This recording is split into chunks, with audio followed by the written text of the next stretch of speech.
नमस्कार दोस्तों, home science academy में आपका स्वागत करती हूँ। आज जैसा कि आपके लिए बहुत ही ज़्यादा इम्पोर्टेंट टॉपिक लेकर के आई हूँ, जैसा कि 28 मई को एमएचएम डे मनाया जाता है, माहवारी स्वच्छता दिवस मनाया जाता है। इसी पे हमने ये टॉपिक बनाया है और ये जो हमारी प्रत्येक गर्ल्स को और महिलाओं को जानना बहुत ही ज़रूरी है और ये जितना ज़्यादा तक लोगों तक जानकारी पहुँचे उतना ही बेस्ट होगा हमारे जो है गर्ल्स के ग्रुप के लिए और महिलाओं के लिए। तो आइए चलते हैं। आज हमारा टॉपिक है चुप्पी तोड़ो खुलकर बोलो, चुप्पी तोड़ो खुलकर बोलो। यह हमारा माहवारी। माहवारी क्या होता है इसकी जानकारी होना है, समस्याएं और निस्तारण। जैसा कि मैं बताना चाहती हूँ कि एमएचएम कि मैं एक मेंबर हूँ एक अपने ज़िले की, और ये हमें एक जिम्मेदारी दी गई है कि आपको अपने ज़िले पर प्रत्येक विद्यालय में ये लोगों तक पहुंचाना है इस जानकारी को। और जैसा कि मैं अभी तक कर रही हूँ और मैंने सोचा इसे क्यों ना ऑनलाइन मेरा प्लेटफॉर्म है, इसे ज़्यादा से ज़्यादा इस डे को पहुंचाया जाए, ज़्यादा से ज़्यादा लोगों तक इसकी जानकारी दी जाए। इसी सोच के आधार पर मैंने ये वीडियो बनाया हुआ है। तो देखते हैं माहवारी जानकारी, समस्याएं और निस्तारण। तो सबसे पहला पॉइंट हमारा आता है कि यहाँ पे मैंने एक शब्द लिखा है चुप्पी तोड़ो खुलकर बोलो, क्योंकि आज की जो हमारी परंपरा से जो चली आ रही है कि इस टॉपिक पर हमें बात नहीं करना है, कुछ नहीं करना है, पुरुष से दूर रहना है, पुरुष से इसको छिपा के रखना है, लड़कों को नहीं बताना है, टच में नहीं रहना है, आज समस्याएं देखने को मिलती है और व्यवहारिक बातों पे हम आपसे उस पर चर्चा करेंगे। तो यहाँ पर हम आपसे बताएंगे पहले माहवारी क्या है और क्यों होती है। तो माहवारी, जिसे हम अंग्रेजी में मीनार के कहते हैं, जब शुरुआत होती है माहवारी की, यानी लड़कियों का ये कोई बीमारी नहीं है, ये कोई गलत चीज़ नहीं है, ये कोई अपवित्र नहीं है, बल्कि एक कुदरत के द्वारा दिया गया स्त्री को एक प्रक्रिया होती है जिससे ये पता चलता है कोई लड़की क्या हो रही है, परिपक्व हो रही है, मेच्योर हो रही है और संतान उत्पन्न करने की क्षमता विकसित हो रही है। इस मीनारके से या इस माहवारी से ये चीज़ें पता चलती है। तो माहवारी कोई बीमारी नहीं है, बल्कि एक कुदरत के द्वारा स्त्री को दिया जाने वाला एक मेच्योरिटी को बताने का काम करता है माहवारी। ठीक है, क्यों होती है? अगर ये स्त्री को ना हो तो वो बच्चा पैदा करने की क्षमता उसके अंदर नहीं होती है। और ये स्त्रियों में, यानी जब लड़की होती है या 9 साल या 10 साल के पहले पहले ये अंडाणु होते हैं और ये अंडाणु विकसित होते रहते हैं। जब 10 साल के बाद, यानी 10 साल से 12 साल के बीच में जब ये परिपक्व हो जाते हैं तो प्रत्येक महीने शरीर से ब्लड के रूप में योनि मार्ग से बाहर निकलता है। इसी को ही माहवारी कहते हैं। और ये जो है, अगर एक एक महीने दाहिने साइड से निकलता है और एक महीने बाएं साइड से निकलता है, ये चीजें होती हैं। एक महीने दाहिने साइड से निकलता है और एक महीने बाएं साइड से निकलता है, इसी को हम ओवरी बोलते हैं। और इसी ओवरी से प्रत्येक महीने दाहिने साइड से एक महीने बाएं साइड से निकलता है और ये जो है पूरा यूट्रस होता है, जिसे हम बच्चेदानी कहते हैं।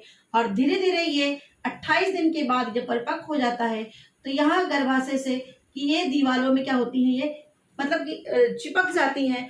अगर यहाँ पर उनको शुक्राणु नहीं मिलता है, यानी पुरुष के में जो निकलता है उनके योनि से मार्ग से, यानी उनके जो रिप्रोडक्टिव सिस्टम होते हैं उनके स्पर्म निकलते हैं, अगर यहाँ पे नहीं मिलता है तो प्रत्येक महीने उस महीने से क्या होता है, योनि मार्ग से शरीर से बाहर निकल जाता है। तो ये एक तरीके से यूट्रस में एक परत होती है ब्लड की, जो परिपक्व ओवरी में परिपक्व होने के बाद ये निकलने लगते हैं। इसी को ही माहवारी कहते हैं। ठीक है, तो ये शॉर्ट में मैंने आपको बता दिया। तो ये कोई बीमारी नहीं है, बल्कि एक कुदरती प्रक्रिया होती है जो प्रत्येक लड़की को होती है। इसमें कोई झिझक नहीं, इसमें कोई डर नहीं है, इसमें कोई छिपाने की कोई बात नहीं, क्योंकि एक नेचुरल प्रोसेस होती है। तो ये मैंने यहाँ पे आपको बता दिया। जब ये 10 से 12 साल में शुरू होता है, जो शुरू होता है उसी को अंग्रेजी में मीनारके कहते हैं। दूसरा आता है मेंस्ट्रुअल साइकिल। मेंस्ट्रुअल साइकिल क्या होता है, यानी अब यहाँ पे जो शुरू हुआ तो मीनार्की। मेंस्ट्रुअल साइकिल क्या होता है, जब हर महीने 28 दिन के बाद ये आता है, इसीलिए यानी ये चक्र चलता रहता है। शुरुआत 10 से 12 साल में होता है और अंतिम इसका 40 से 50 के बीच में होता है, यानी ये लास्ट इसको जिसको हम मीनोपॉज कहते हैं। ठीक है, तो ये चीजें हो गई, ये 3 चीजें होती है। मीनार्की जब शुरू होता है, और मेंस्ट्रुअल साइकिल जो 28 दिन तक चलता है, और मीनोपॉज यानी जब खत्म हो जाता है। तो ये चीजें होती हैं। अगर ये खत्म हो जाता है तो स्त्री फिर माँ नहीं बन सकती है, अगर यहाँ शुरू होता है तो वो लड़की माँ बन सकती है। इतनी चीजें मैंने इस टॉपिक में बताया, इतना ही आपको जानना है। अब यहाँ पे क्या है, सुरक्षित क्या है, सैनिटरी पैड या कपड़ा। तो आजकल की ये बहुत ही ज्यादा समस्याएं हो रही हैं कि सुरक्षित क्या है, किसका उपयोग करें, क्योंकि कभी कभी अब ये देखा जा रहा है काफ़ी जो कैंसर हो रहे हैं, जो हमारे इंटरनल पार्ट के जो कैंसर हो रहे हैं, ये बहुत ही ज़्यादा भयावह स्थिति है। और जो हम लोग खूब अच्छे से अच्छा सैनिटरी पैड का उपयोग करते हैं, महंगे से महंगा सैनिटरी पैड का उपयोग करते हैं, तो ज़्यादा एब्जॉर्बेंसी होती है। ये गलत फहमी है। ये देखिए, वहाँ पर एब्जॉर्बेंसी भले होती हो, लेकिन वहाँ पे कुछ ऐसे प्लास्टिक उसमें पाए जाते हैं, कुछ ऐसी चीज़ें पाई जाती हैं जो हमारे इंटरनल पार्ट को हानिकारक कर रही हैं, हानि पहुँचा रही हैं, और यही कहीं ना कहीं कैंसर का, इन्फेक्शन का जो है कारण बन रही हैं। तो ये यदि आपको आप यूज करिए, कपड़ा भी आपके लिए सेफ है। सैनिटरी पैड वो यूज करिए जो आपका एब्जॉर्बेंसी भी हो और आपके लिए नुकसानदायक नहीं होती है। और हमारे जो सरकारी हॉस्पिटल में मिलते हैं सैनिटरी पैड, वो आपके लिए बेस्ट होते हैं। भले ही आपके ज़्यादा देर तक ना टिके, लेकिन उनकी जो है जो सही होते हैं, साफ होते हैं और सिक्योर होते हैं, उसमें इन्फेक्शन का संभव नहीं होती है, क्योंकि उसमें ऐसे प्लास्टिक की चीज़ें या ऐसी कोई चीज़ उसमें नहीं होती है। ठीक है, तो ये चीज़ें हैं। कपड़ा, कपड़ा देखिए, कपड़ा भी आप यूज कर सकते हैं घर पे। पहले क्या होता था, पहले सैनिटरी पैड नहीं था। हम लोग जब थे तो शुरुआत में जब हम लोगों का था तो वहाँ पर हम लोग कपड़े ही यूज करते थे।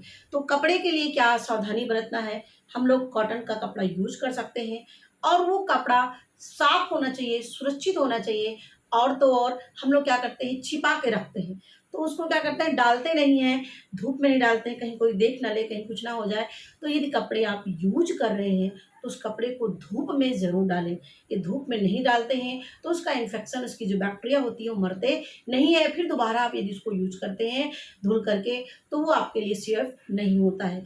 यदि आप एक बार में यूज करके फेंक देते हैं तो ठीक है, लेकिन जो कपड़ा हो आपका साफ हो। ये दोबारा यूज कर रहे हैं, तिबारा मतलब एक कपड़े को आपको 3 से 4 बार यानी 2-3 महीने तक उसको आप उपयोग कर सकते हैं, यानी 2-3 बार आप उस कपड़े को यूज कर सकते हैं। जब नीला पड़ने लगे तो उस कपड़े को फेंक देना चाहिए, और हमेशा धूप में कपड़े को डालना चाहिए। पैंटी भी धूप में डालनी चाहिए, इससे उसके बैक्टीरिया या इन्फेक्शन होने का डर नहीं होता है। तो ये चीज़ें आप है, कपड़ा आपके लिए पूरी तरीके से सेफ है। ठीक है, अब आता है निस्तारण कहाँ करें। ये हम लोग के एमएसएम में बताया गया है कि निस्तारण कहाँ पर करना चाहिए। आजकल हम लोग क्या करते हैं कि पॉलीथीन में पैक करके और नालियों में कभी चले जाते हैं, कभी डस्टबिन में डाल दे रख करके, कभी कूड़ेदान जहाँ पे होता है वहाँ पे चले जाते हैं। इससे क्या होता है, ये हमारे बैक्टीरिया पनपने की संभावना ज़्यादा हो जाती है। इसीलिए इससे बचने के लिए जो है हमें अपना एक, जैसा कि बताया गया है कि एक पॉट आप यूज कर सकते हैं मिट्टी का, और उसमें अगर 2-4 मतलब कि घर पे ही आप उसको ऊपर छत पे रख सकते हैं, और उसमें आपका सैनिटरी पैड डालते जाइए। 4-5 दिन बाद जब आपका पूरा हो जाए तो उसमें क्या करें, थोड़ा सा आग डाल दें, कागज लगा के डाल दें, और पुनः वो जल जाएगा, और उस राख को आप कहीं भी फेंक सकते हो। सेफ हो, से आप भी सेफ हो, और आपकी वातावरण जो है वो भी सेफ रहेगा। दूसरा पॉइंट है, आप मिट्टी में कहीं है, मिट्टी में उसको गाड़ सकते हैं, लेकिन यदि आप खुले में डालेंगे तो वहाँ पर बैक्टीरिया पनपने की संभावना ज़्यादा होती है, और भी लोग इन्फेक्टेड हो जाते हैं। जैसा कि गांव में देखा जाता था कि कहीं भी कपड़े या शुद्ध चीज़ें फेंकी रहती है, शुद्ध कपड़े, तो कहते हैं हम उसको मतलब कि पार करके नहीं जाएंगे। अब वहाँ पे रीज़न देखिए क्यों नहीं जाना चाहिए, यही रीज़न है, वो कपड़ा क्या है, गंदा है, उसमें बैक्टीरिया हुए हैं। अगर उसको पार पार करके जाते हैं, कहीं ना कहीं हमारे अंदर के जो योनि मार्ग है वहाँ पर इन्फेक्शन हो सकता है। इसीलिए पहले था, इसको हमें पार नहीं करना है, और इससे संबंधित हमें रोग हो जाएंगे। यही वहाँ पर रीज़न यही होता है कि हमें खुले में पैड को नहीं फेंकना है, इनको गाड़ देना चाहिए या जला देना चाहिए। और तो अब स्कूलों में इंसिनरेटर मशीन लग रहा है जहाँ पर उसको जलाने की व्यवस्था हो रही है। ठीक है, तो ये हो गया निस्तारण कहाँ पर करें। नेक्स्ट पॉइंट आता है महामारी में दर्द और उसका निस्तारण। देखिए, महामारी में दर्द यानी एमसी में जो दर्द है वो कॉमन है। कभी कभी कुछ इसमें अनकॉमन भी हो जाती हैं, लेकिन ज़्यादातर देखा जाता है ये कॉमन होता है। क्यों होता है? क्योंकि जो हमारी यूट्रस होती है, मतलब कि जब ये जो यूट्रस होती है यहीं पर, इसमें क्रैम्प, क्रैम्प का मतलब ऐंठन होता है, यानी जब ये निकलता है यहाँ से, इसकी जो मोटी परत होती है जब निकलने लगता है तो क्या होती है, उसमें ऐंठन होती है।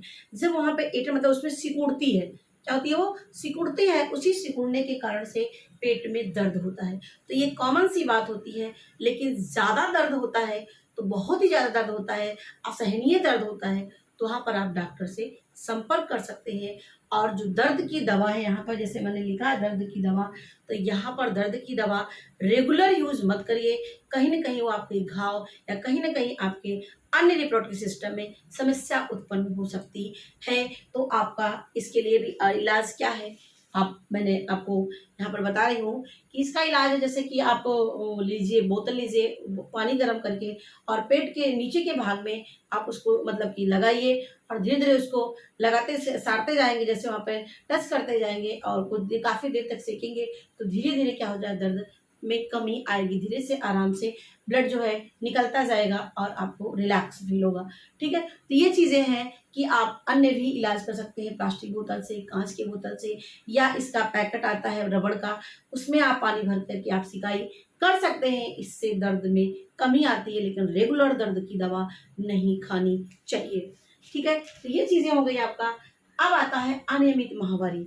अनियमित माहवारी में है कि कभी कभी अनियमित किसी को 20 दिन में, 22 दिन में आ जाता है, तो यानी महीना पूर्ण होने से पहले ही एमसी आ जाती है, तो ये चीज़ें नॉर्मल है। यानी 3 वीक में आपका एमसी आता है तो नॉर्मल है। और यदि 6 वीक से ज़्यादा जाता है, ठीक है, क्या है, मतलब कि ये नॉर्मल है। यदि 3 वीक में यानी 21 दिन में, 22 दिन में आपका एमसी आ जाता है तो नॉर्मल है।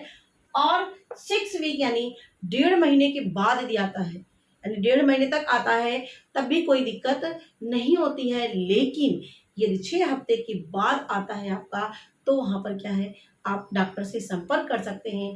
ये अभी इस बीच में यदि आपका देर हो रहा है, यानी 6 महीने मतलब कि 28 दिन के बाद भी देर हो रहा है, तो कभी कभी क्या होती है, समस्याएं होती है, जैसे मानसिक तनाव हुआ, खान पान सही नहीं हुआ, चिंता ज़्यादा हुई, तो ये सब भी कारण बन जाते हैं कि हमारी जो माहवारी होती है वो अनियमित हो जाती है, खान पान सही से नहीं है, तो ये सब चीज़ें हैं। लेकिन 6 हफ्ते से ज़्यादा जाता है तो आप डॉक्टर से संपर्क सकते हैं। कभी कभी हार्मोन परिवर्तन की वजह से भी ऐसा होता है। तो ये जानते रहिए, 3 वीक में के अंदर हो, यानी 15 दिन पे आ रहा है, 21 दिन, 22 दिन पे आ रहा है तो नॉर्मल है।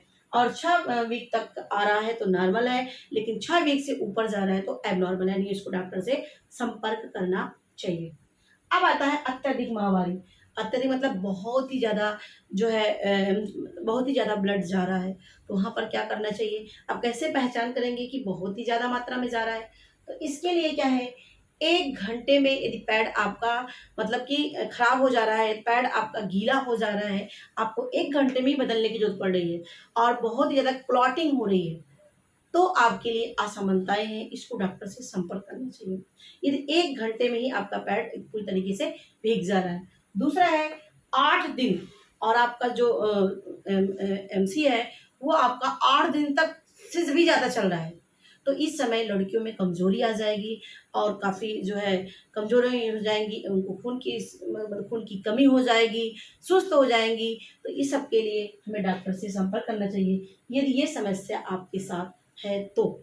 ठीक है, ये आपके लिए है। और यदि महामारी कम आ रही है, यानी ये केवल मुश्किल से 1.5 दिन है, 1.5 दिन से भी कम है, मुश्किल से 3 दिन नॉर्मल होता है 3 दिन में, लेकिन यदि 1.5 दिन से भी कम आपका है तो ये भी आपका एबनॉर्मल है, यानी कम आ रहा है, 1.5 दिन में ही आपका खत्म हो जा रहा है, तो ये भी असमानताएं हैं। इसको डॉक्टर से हमें संपर्क करना चाहिए। तो 8 दिन से ज़्यादा हो तभी असमानताएं हैं, और 1.5 दिन से कम हो तो भी असमानताएं हैं। 3 दिन तक है तो नॉर्मल है, 5 दिन तक है तो नॉर्मल है। ठीक है, अब आता है अब आता है हमारा माहवारी के दौरान पोषण संबंधी क्या आदतें हैं। माहवारी के दौरान क्या क्या पोषण संबंधी आदतें होनी चाहिए। अब तो यहाँ पे मैंने अत्यधिक बता दिया, अनियमित बता दिया। माहवारी के दौरान पोषण संबंधी क्या आदतें होनी चाहिए, तो हमें खान पान पर ध्यान देना चाहिए। इसमें हमें प्रोटीन, विटामिन, खनिज ये सब चीज़ें लेनी चाहिए। जैसे हमें फल का सेवन सबसे ज़्यादा करना चाहिए, सब्जियों का, हरी सब्जियों का सेवन सबसे ज़्यादा करना चाहिए। क्यों करना चाहिए? क्योंकि ये विटामिन सी है जो हमारे आयरन यानी हमारे खून को, जो हमारा आयरन होता है उसके अवशोषण में सहायक होता है। आप आयरन की चीज़ें खा रहे हैं लेकिन आप खट्टे फल या फल नहीं सेवन कर रहे हैं तो आपका आयरन का अवशोषण नहीं हो पाएगा। इसीलिए आप आयरन से पहले भी जैसे आप हरी सब्जियाँ, फल, खट्टे फल ये सब चीज़ों का सेवन करें जिससे आपका आयरन का डाइजेशन हो। और इसके साथ-साथ प्रोटीन की चीज़ें खाएँ, वेज की चीज़ें, नॉन वेज की चीज़ें जो भी खाते हैं आप उसको खाएँ, दाल का सेवन करें, सोयाबीन का सेवन करें। इन सब चीज़ों से हमारी जो एमसी होगी वो बहुत ही नॉर्मल होगी, आपको पेन भी नहीं होगा, आप आसानी से आएगा और चला जाएगा, आपको पता भी नहीं चलेगा। तो ये सब चीज़ों पर हमें ध्यान रखना है कि कैसे इसको करना है। नेक्स्ट है आपकी व्यवहारिक बातें। गलतफ़हमी क्या है कि ये जो ब्लड होता है वो अशुद्ध होता है, तो ऐसी कोई बात नहीं है कि जो ब्लड होता है वो अशुद्ध, इम्प्योर नहीं होता है, बल्कि जैसे हमारे शरीर का जो ब्लड होता है वही सेम ब्लड आपका नॉर्मल होता है। ये कोई अपवित्र या कोई इम्प्योर ब्लड नहीं होता है। दूसरी बात क्या गलतफ़हमी होती है, छूने से कोई चीज़ खराब हो जाती है। जैसे हमारी परंपरा से चली आ रही है कि अचार नहीं छूना है, पूजा नहीं करना है, अच्छे कपड़े नहीं पहनना है, नए कपड़े नहीं पहनना है। ये सब चीज़ें जो गलतफ़हमियाँ, ऐसी कोई बात नहीं है, इससे कोई रिलेशन नहीं है। बस यहाँ पे इसलिए चीज़ें की गई हैं क्योंकि जब हम जो है टच में रहते हैं, यानी हम अगर यूज़ कर रहे हैं सैनिटरी पैड या ब्लड ओ कपड़े यूज़ कर रहे हैं, तो ये वहाँ पे ध्यान रखने की बात है। लेने से पहले और लेने के बाद दोनों ही कंडीशन में आपको हाथ ज़रूर वॉश करना है। यदि वहाँ पे हाथ को आप वॉश करते हैं तो बैक्टीरिया आपके हाथ में टच नहीं होगा।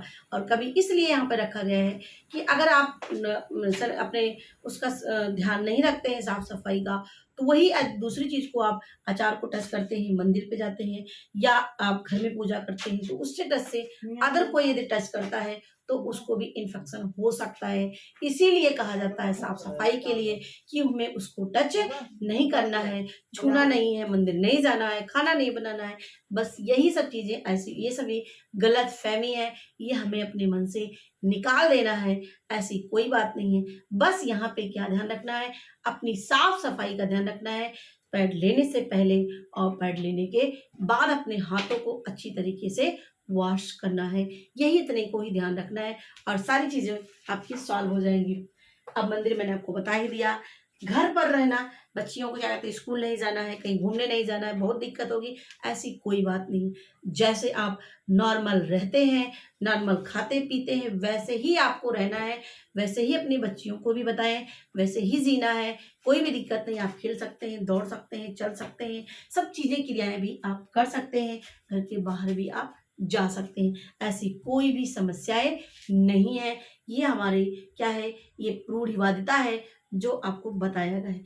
अब यहाँ पे है कि बच्चियाँ स्कूल नहीं जाती हैं, मत जाइए कोई बात नहीं 2-3 दिन में। इससे क्या होगा उनका नुकसान भी होगा, मानसिक रूप से प्रेशर भी रहता है और घर में उनसे खुलकर बात करना चाहिए, चाहे वो मम्मी हो, बहन हो, पिता हो। ये देखिए हमें अपनी एक जो समाज में व्याप्त है जो चीज़ें, इन्हें हमें दूर करना है, इसीलिए इसका नाम दिया गया है, चुप्पी तोड़ो, खुलकर बोलो। मुझे इस ट्रेनिंग से इतना ज़्यादा एक तरीके से जो हेजिटेशन्स है वो दूर हो गया। मैं इतना सोचती हूँ कि इसको कहाँ से ज़्यादा लोगों तक मैं इसको पहुँचाऊँ, गाँव में भी, बाहर भी और अपने विद्यालय में भी, अपने बच्चों के माध्यम से भी, जिससे ज़्यादा से ज़्यादा लोगों तक इसकी जानकारी पहुँच जाए और जो गलतफ़हमी है, उन लोगों के बीच में दूर हो सके। ठीक है? अब यहाँ पे है लोग बी वॉश यूज़ करते हैं। देखिए बी वॉश और या सोप का यूज़ करते हैं इंटरनल पार्ट के वॉश करने के लिए। तो ये जो बताया गया है ये चीज़ें क्या है, ये हमारे क्षार की मात्रा को और बढ़ा देती हैं, यानी आपके लिए सेफ नहीं है जैसा कि हम लोगों को बताया गया है। आप नॉर्मल ठंडे पानी से उसको वॉश कर सकते हैं और कोई भी दिक्कत वहाँ पर नहीं है। ठीक है? दूसरा है पैड। मैंने आपको ये पैड भी लेते समय मैंने भी आपको बताया कि लेते समय और यूज़ करने से पहले, यूज़ करने के बाद हमें हाथ को सैनिटाइज करना है, यानी हाथ को साफ करना है। अपवित्र, कोई अपवित्र की बात नहीं है, ठीक है। ये पहले से जो धारणा है यही को हमें दूर करना है इस माध्यम से, और ये भी आपको ज़्यादा से ज़्यादा लोगों तक पहुंचाना है। अब तक हमारी वीडियो आप शेयर भले ही ना किए हों, लेकिन इस वीडियो को अपने घर में हर जगह पर अपनी फ्रेंड सर्किल में और लोगों को इसको शेयर करिए, और जिससे क्या होगा, ज़्यादा से ज़्यादा लोगों तक ये जानकारी पहुँचे और इसको लोग, इसकी जो रूढ़िवादिता है वो दूर हो सके, ठीक है। और ये चीज़ें मैंने आपको पूरी तरीके से बताया। अब और भी चीज़ें इसमें हैं, जो और समस्याएं होंगी मैं उसको भी लेकर के आऊँगी। ये आपकी शुरुआत थी। तो 28 मई को MHM डे मनाया जाता है, और इससे क्या हो, लोगों के अंदर जागरूकता हो, रूढ़िवादिताओं को दूर किया जा सके, ज़्यादा से ज़्यादा लोगों तक इसकी जानकारी पहुँचाया जाए। तो यहाँ पर एक हम लोगों को मतलब बताया गया है कि हम एक रेड डॉट बना करके ये जानकारी लोगों तक पहुंचाया सके कि ये कोई जो है, हमें डरने की कोई बात नहीं है, कोई छिपाने की कोई बात नहीं है, बल्कि हमें इस रेड डॉट से हमें प्रेम करना है, हमें इसकी चुप्पी को तोड़ना है, लोगों तक जानकारी को पहुंचाना है। इसीलिए एक थीम है, चुप्पी तोड़ो खुलकर बोलो। तो आशा करती हूँ आपको हमारी वीडियो ज़रूर अच्छी लगी होगी, जानकारी आपको ज़रूर अच्छी लगी होगी। तो हमें बताइएगा कमेंट में आपको हमारी वीडियो कैसे लगी, और मेरी वीडियो देखने के लिए आपको बहुत बहुत धन्यवाद।